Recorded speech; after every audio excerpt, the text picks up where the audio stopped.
Wells. Thank you, Speaker. Honourable Senators, I move the adoption of the report. Moved by the Honourable Senator Wells, seconded by the Honourable Senator Martin, that this report be adopted. On debate, Senator Wells. Thank you, Speaker, and thank you, colleagues. As you know, your Committee on Audit and Oversight began the selection process for external members of the Audit and Oversight Committee late last year, as soon as the committee was formed. We had discussions internally and with others engaged in audit and governance work on the type of candidates we hope to choose, including meeting with previous members of the Audit Subcommittee of CIBA, Senator Marshall and Senatrice Moncion, and of course we're fortunate to have former members Senatrice Dupuy and Senator Down on our committee.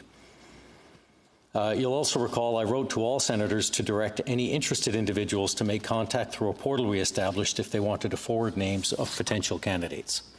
Your committee developed a candidate profile that would target individuals with experience in finance, audit, management, governance with specific competencies, integrity, impartiality, strong communication skills, and adaptability.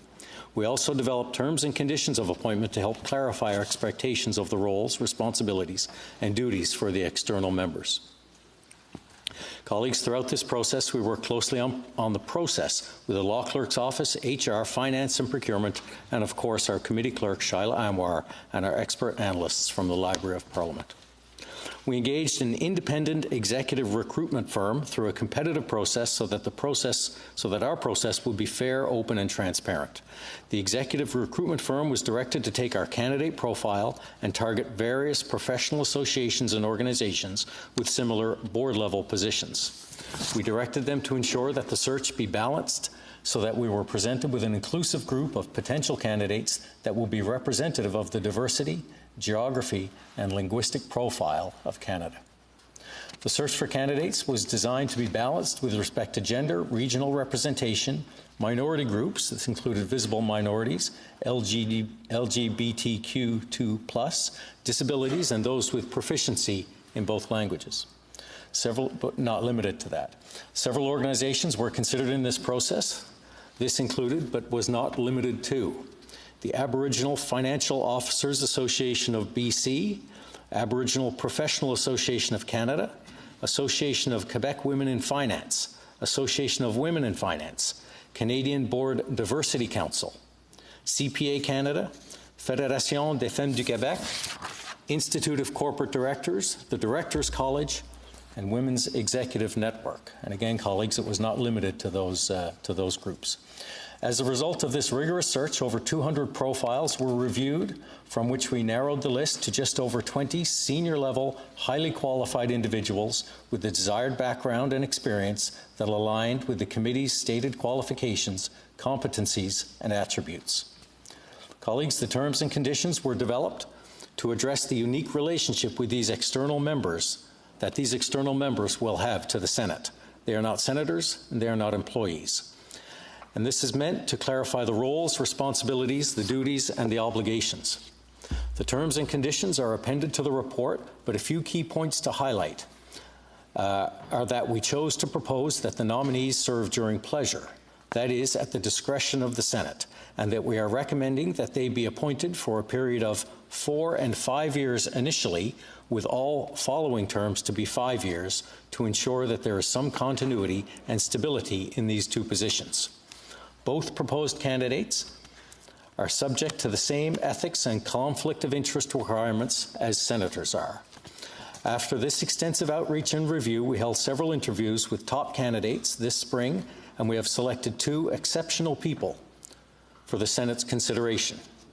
The first, Robert Plamondon, is an experienced member of internal audit committees and has led operational and governance reviews at various levels of government. Mr. Plamondon was a member of the Audit Committee of the National Capital Commission. He was an instructor for members of federal departmental audit committees offered through the University of Ottawa.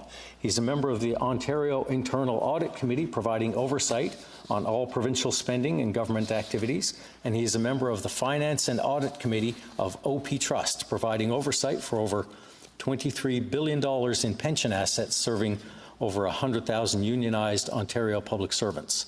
As author of Top of 10 steps to governance checkup for Crown corporations and government agencies, Mr. Plamondon has an appreciation for the principles of good governance and an understanding of the functioning of our national institutions.